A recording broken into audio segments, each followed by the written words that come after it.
Our next speaker is Jeff Neale, who I think a lot of you know by reputation, even if not actually. I will give the floor directly to Jeff, who will speak about libertarian activism. Raise your hands for Jeff Neale.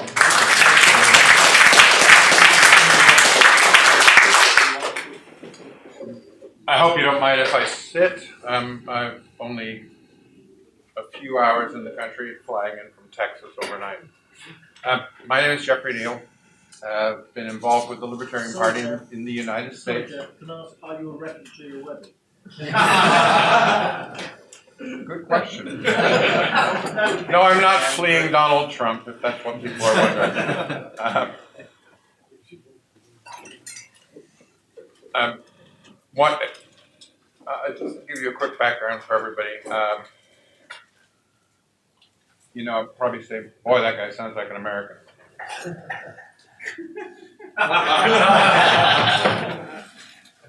I'm a dual national. My parents moved to the United States when I was 8 years old. When I was 19, they moved back. They lived in the Bristol area. That's where I was born.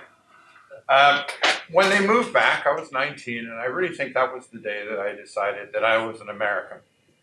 Because I stayed, they came back. They said, you can come back with us. And I said, no, this is where I belong. And then about 25 years ago, I moved to Austin, Texas. And that was the day I became a Texan. Now, of all the places in the United States, Texans don't say, I'm an American. They say, I'm a Texan. It's an interesting state.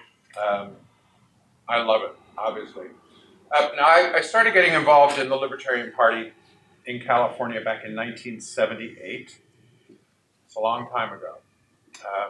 Involved with the Ed Clark for governor campaign. He ran for governor in 78, then president in 1980.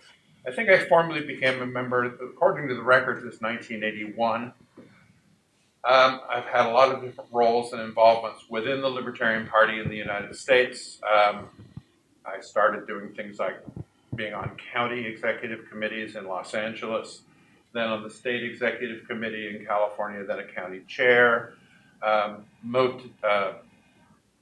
Got elected to the National Committee of the Libertarian Party. I think I've served 6 two-year terms on that. Spent 4 years as chair of the state party in Texas. And I've served 2 two-year terms as national chair of the Libertarian Party. Then on my spare time, I do things like I was operations manager for the 2004 presidential campaign. Involved with a few other people. We created a super PAC and did some heavy test marketing on Gary Johnson's campaign just this last fall to prove to the entire libertarian population of the United States what it takes in order to move the needle of response, of results, of favorability for a presidential candidate in a single congressional district. And for only $125,000, we were able, after 2 weeks of heavy advertising, to move the support for Gary Johnson up 10 percentage points. Of course, when you have 435 congressional districts, and you need to do it over a 6-month period in order to keep the numbers high, it tells you the kind of numbers that we libertarians in the United States are needing in order to make an impact. Economies of scale, yeah, maybe could bring that down and do it for only $75 or $80 million. It's a daunting task. Now, first off, let me say thank you. I appreciate the opportunity to talk to you. Before I get into something, I'm going to tell you something. I'm going to quote people. And a lot of them are not libertarians. So I don't want to hear it afterwards, well, yeah, that sounds good, but he's not a libertarian. In Texas, we say even a blind squirrel occasionally finds a nut.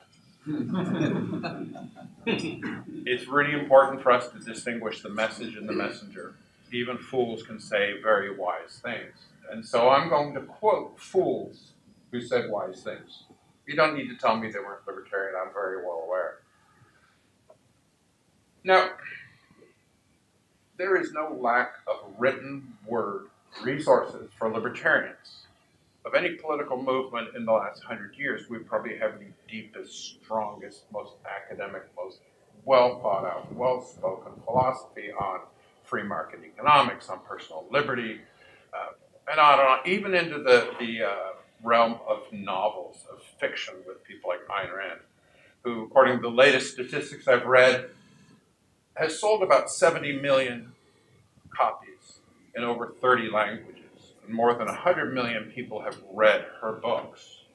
So my question to you is, why don't we have 100 million libertarians? Because books really don't change minds that much. More people have rejected what they read with Ayn Rand than have embraced it.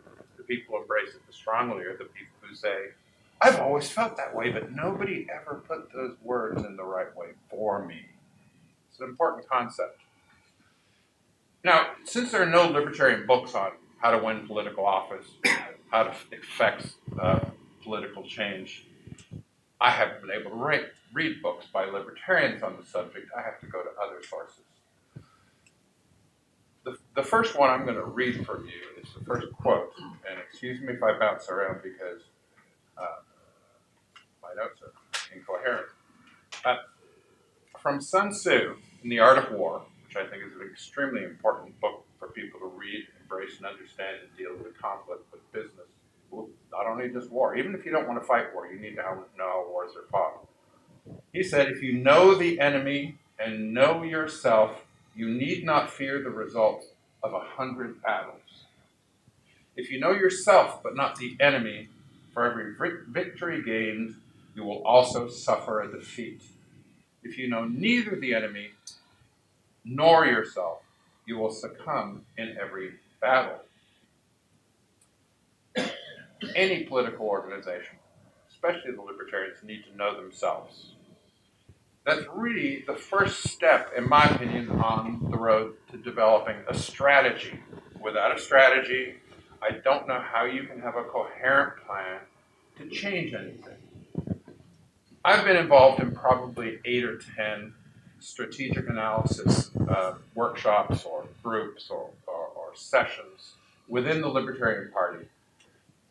Almost every one of them uses what's known as a SWOT technique. It's an assessment of strengths, weaknesses, opportunities, and threats. Now, I've spent weeks doing these, multiple people, multiple times.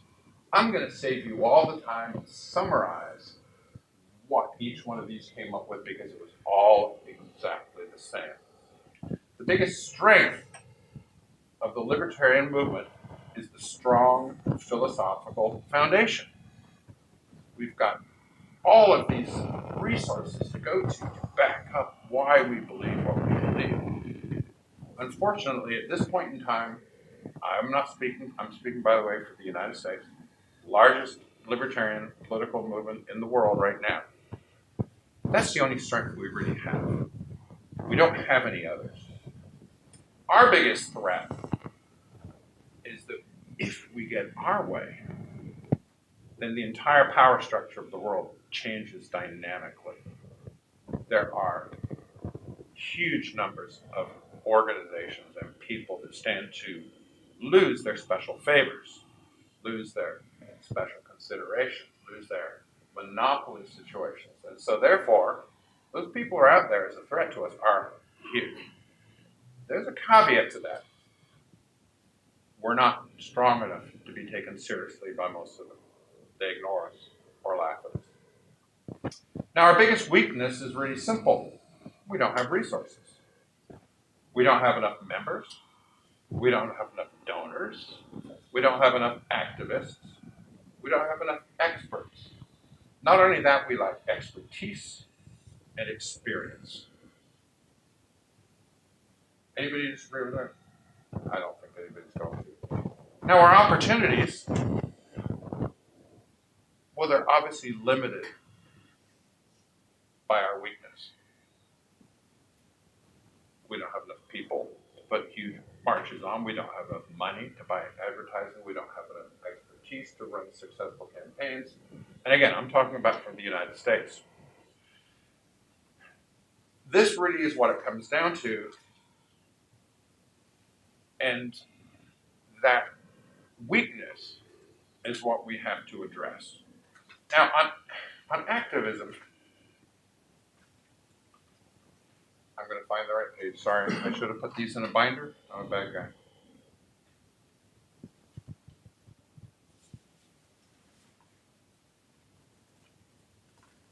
All right, these are some things I'm going to read off a couple of quotes to you. A guy named John C. Maxwell wrote, "Policies are many, principles are few. Policies will change, principles never do." This is one of our strengths, that our principles of libertarian philosophy are so strongly founded that we can change policies without affecting the principles. And paradoxically, the strength of our philosophy has led to a widespread belief within the libertarian movement of a certain rigidity in the doctrine. How do you reconcile rigidity of belief with individuality? If we get this idea that there is only one way to think as a libertarian, then aren't you destroying individuality? I think it's a little paradoxical. I don't have the answer for that. But are we missing some kind of link in our philosophy? Or are we waiting around for the doers to show up? I think it's more the same. Colleen Patrick Grudeau wrote, "Why is it that the people who seem to have the most to say aren't doing anything at all?" John C. We often hear also that we need to educate the public. We need to teach them about libertarianism because, of course, this is a good thing. But I find this dangerous in the negative perspective because it smacks of arrogance. I am the holder of truth and you are the ignorant masses. It's not a good way to go. John C. Maxwell wrote, "Educators take something simple and make it complicated, where communicators take something complicated and make it simple." Politics is about communication, it's not about education. I really think that people who want to educate should go be teachers or work for a think tank. If you're going to be involved in a political movement, then we need to communicate, which is to pass along what we feel. And I'm going to talk more about that later. This is a great one. Shane Claiborne wrote, "Most good things have already been said far too many times and just need to be lived." All right. Activism. Well, I'm a big fan of being an activist, and I think there's a million ways that you can be an activist. And I like to think that some of them are things that I do well. But I have a message: is stop reading books, stop writing books, and get in front of somebody else. Do something. Get active. I'm going to quote an Englishman because this is my favorite quote on action. T.E. Lawrence wrote, "All men dream, but not equally. Those who dream by night in the dusty recesses of their minds wake in the day to find that it was vanity. But the dreamers of the day are dangerous men, for they may act on their dreams with open eyes to make them possible." We need to be dangerous. We need to act on our dreams with open eyes. Eldridge Cleaver, co-founder of the Black Panthers, wrote, "There is no more neutrality in the world. You either have to be part of the solution or you're going to be part of the problem." I heard that when I was like 10 years old or 12, and I've believed it ever since. Elvia Alvarado, "But if you sit around thinking what to do and end up not doing anything, why bother even thinking about it? You're better off going out on the town and having a good time." No, we have to think and act. That's what we're doing here. That's what you have to do. Leonardo da Vinci wrote, "It had long since come to my attention that people of accomplishment rarely sat back and let things happen to them. They went out and happened two things. Mahatma Gandhi said, it's the action, not the fruit of the action, that's important. You have to do the right thing. It may not be in your power, may not be in your time, that there'll be any fruit, but that doesn't mean you stop doing the right thing. You may never know what results come from your action, but if you do nothing, there will be no result. Sidney Smith wrote, it is the greatest of all mistakes to do nothing because you can only do little. Do something. Rebecca Solnit wrote, your opponents would love you to believe that it's hopeless, that you have no power, that there's no reason to act, that you can't win. Hope is a gift you don't have to surrender, a power you don't have to throw away. Famous communist professor from the University of California at Berkeley, Angela Davis, big figure from the late 60s, early 70s, wrote, sometimes we have to do the work even though we don't yet see a glimmer on the horizon that is actually going to be possible. Dylan Burroughs wrote, we cannot do everything, but we can all do something. And Antoine de Saint-Exupéry, author of The Little Prince, wrote, the time for action is now. It's never too late to do something. These people speak pretty strongly to why it's important to act, but then you go, well, gee, Jeff, that's great, but what? Well, when you're confronted with a group of independent-minded people, as we would like to say in the Libertarian Party of the United States, if you have 10 libertarians together, you've got at least 12 disagreements. How do you get activism from people like that? On another note, what I don't think a lot of libertarians get is that we cannot build a new tomorrow based on failed policies, practices, and structures of the past. The world has changed, yet the organizational structures and hierarchies within our society are very rigid, and many of them in the future are going to crash. They're going to come down hard. Our job is to come up with new paradigms of how things can work, more collaborative. Certainly every libertarian goes, I like collaborative, that's good.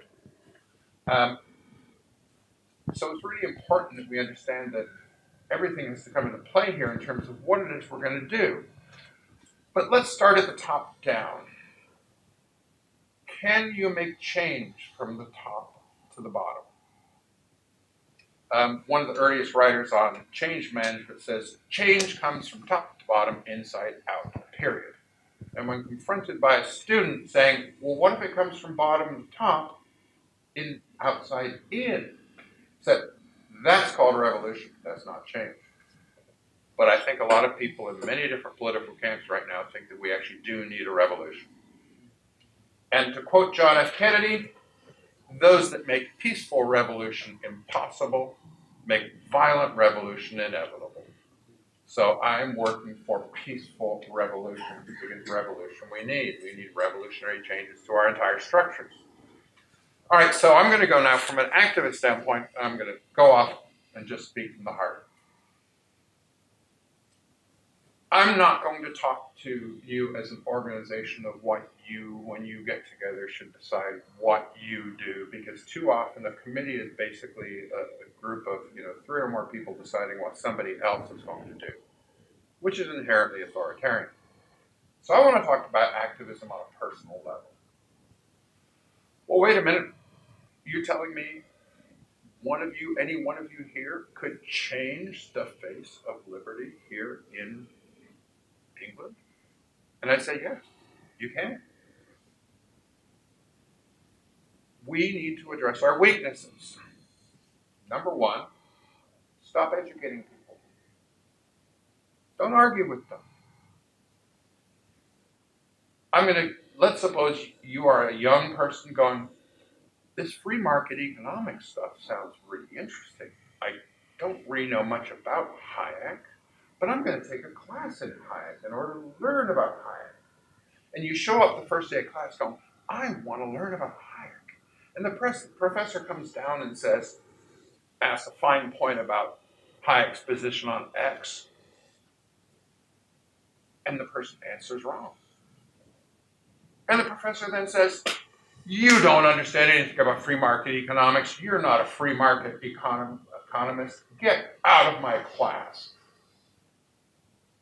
Well, that's kind of stupid, because the person came there to learn. But we libertarians have a tendency to do this. Somebody shows up, wants to learn more about libertarianism, and they show up, and somebody's going to ask them questions that they go, well, I don't know, or I think X, and they haven't worked it through. They haven't been exposed enough, and we chase them off. Now, by the way, this is not unique to the Libertarian Party. This is a common human condition, and I don't understand why we do this. Let's think things in another term, and I'm going to talk about something I know well. Evangelical Protestant churches in the United States, the successful ones, invite people in. They greet them warmly. They say, thank you for coming. They sit in the back of the church because that's where all the newcomers to a church always go, because they don't want to be up in front. They sit at the back. And then when everything's done, they put a special name badge on them. The pastor will come down and say hello. He'll greet them warmly. Thank you so much for coming. We'd really love you to come back. Chances of them coming back are high because they were received warmly, treated gently, and asked to come back. The person, they were not going, let's ask them about this fine point of theology. No, they take the theologians and say, you sit in the back room and shut up. Don't. You let the people come in and learn. Let them get the first sample. Another example I gave, I'm a libertarian and I'm going to open a restaurant. The restaurant's going to serve the food I like, nothing else. And when the first customer shows up, I said, okay, you have to like everything on my menu and agree for the rest of your life that you will eat nowhere else but here. That's not how the marketplace works. We are supposedly in love with the free market. Well, then why don't we leverage it that way? The objective is, you got somebody in to my restaurant? I'll pick the dishes. You pick the dish of this list you like. Did you like it? Yes, great. Well, we'd love to have you come back. And being a smart person, you stop serving things the audience doesn't, the people don't buy, and you sell more of the things they do. It's called the marketplace. Why? Paradoxically, would libertarians have a problem with applying that to how they greet and treat other people? That's a little more institutional in terms of how people as a group can. But on an individual level, you never win an argument with somebody else. It doesn't matter. If they are corrected, you say, no, but blah, blah, blah. They'll come to, oh, good point. I need to think that over. And you give them time. The first concept was greeting and meeting people. And this is true activism, building our base. If we had 100 times the number of people in the movement, in every country in the world, we would have more donors, more members, more experts, more expertise, and more experience. You have to make it comfortable for people to come in. And that is truly activism. Go home, look in the mirror and say, what can I do to help? Not what can Joe do, or what can Sally do, what can I do? Activism's got to become self-centered. It's essentially totally libertarian. And so that's the first thing I think that everybody should do, is to learn the skills of human relationships and how to sell, how to market. For an organization that loves free markets and capitalism, it's amazing how many libertarians don't like the word sell. But there's a very important thing I'd like you to read. Just go on Google, it's in the public domain. Tom Sawyer, the chapter on whitewashing the fence, is all anybody really needs to understand about sales. Now, does everybody know what the story is? Okay, I'll go over real quickly what it is. Tom Sawyer has a chore. He has to whitewash, which is painting the fence. His buddy comes along and says, hey, play hooky, let's go play instead. You can do that later. And Tom says, no, I'm enjoying this. This is fun. No, it's not. It's a chore. No, really, I'm really enjoying it. And over this conversation, he gets to the point where his friend and other friends are begging him to let them do the work for him. But he takes it one step further. Well, I'll let you do it if you give me something. And they pay him to do his job. The essence here is people almost never do what they need to do. They do what they want to do. You have to find what they want, not what you want, what they want. And that transaction means nothing about what you want. You need to find out what the other person does, what they want. It's really pretty elementary, pretty simple, but it's one of those things where we really don't approach it the right way. Now, the evils of capitalism that you'll hear from the left and other people from various sorts is because they have this concept that the salesman is trying to shove something down the throat of the person who doesn't want it, whereas a salesman finds a way to give the person what they want. Now, I know some of you going, oh, come on now, there's things I need. I need a roof over my head. Therefore, I need to pay the rent. No, you want to pay the rent because you don't want to sleep in the rain. I pay taxes, not because I need to pay taxes, because I want to stay out of jail. And I know the cost of not paying my taxes and fighting the government to stay out of jail is more than paying the taxes. So I want to pay a bribe to keep me out of jail. People, if you talk to them, they will tell you what they want.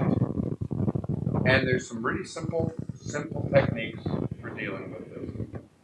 Number one is talk to people about their favorite subject, which is just one, themselves. Every person would rather talk about themselves than anything else. So you ask questions and you learn some techniques and simple ones. You don't say, who do you work for? You say, what kind of work do you do? When you ask who do you work for, people get defensive. Why do you need to know? If you say, what kind of work do you do? They say, oh, I'm a software developer for a big bank. They will open up willingly if you don't push. I call this political judo. You lean away and let people push towards you. People want things. It's really simple, it's really easy to talk to people, but it's a very important skill. Therefore, I'm going to recommend everybody here, if you want to know the best book you can read on it, in my opinion, the subject is How to Win Friends and Influence People. It was written like, I don't know, in the 1820s or something.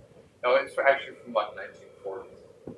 And one of the things the author, whose name is escaping me because I'm sleep deprived. Dale Carnegie. Thank you so much. One of the things he said is my favorite food is strawberry shortcake. But when I go fishing, I use a worm. Again, it's what baiting the other person. Very simple. Now, when somebody comes and says, all right, well, it's libertarian. Typical conversation I hear all the time. You're new. What's your opinion on this? On this? This. You're completely wrong. And we'll go through the list. The objective is to say, when somebody says, well, I really am concerned about the deficit, I couldn't agree with you more. I mean, it's just such a horrible thing. I mean, tell me, what do you feel about it? And let them talk and listen. These are some simple techniques to go in there. Now, I call this activism for a very simple reason. You can practice it every single day of your life with every single person you meet I remember my daughter, I took her to Amsterdam when she was 12. We were standing in line outside of the Anne Frank house. And I just strike up conversations with people because it's really so low risk. I could make a mistake and I'll never see that person again. Heck, I'm in Amsterdam, I live in Texas. They were English. And so I just asked them, well, hey, what kind of work do you do? Well, I work for IBM in Peterborough. I said, Peterborough, really? Do you work with Bob? Yeah, I do. I work with that platform. I said, oh, I do a lot of that. And my daughter said, how do you do that? 5 minutes of talking to me, you know where he works, you know what he does, he's married, he's got kids and things like that. I said, I just talked about his favorite subject. It's really very easy if you make it about them, not you. It's an easy thing to practice. The benefit when it comes to libertarianism is that when you have a range of things and you're meeting with somebody, I had the most recent state chair of Texas asked me, he said, well, what do you do, for example, when somebody says, I agree with you libertarians, but I'm not big on the border policy and immigration. That one I have a hard time with. My response, I said, I understand. We don't have complete uniformity within the Libertarian Party on that issue. I give him permission to be different from us. On another issue, I might say something like, that's how I thought when I came into the Libertarian Party. And I don't even say, and I think differently now. I'd say, that's the way I thought when I joined. Minimize the negative feedback to an absolute minimum. Skip something if somebody disagrees with you. Look for the places where you agree with each other, and suddenly you've got things going. Now, the next thing I want to tell you is patience, patience, patience. We're growing an oak forest. You can't put all your efforts into one acorn. You need to spread it around and let the process do its thing. Some of those acorns won't germinate. Some will grow into massive trees and give you more acorns. But it's the patience issue. Do not think you're going to make a convert from a conservative to a full-blown Ayn Rand hugging libertarian in one day. Let them set the pace. The more you push, the more they resist. The less you push, the more they become curious. Like Tom Sawyer and whitewashing the fence, you have to find ways to make them want to learn more. Believe me, I have a large enough audience. And so, Andrew, that's my message on activism is it starts with each of us. Each of us can do something.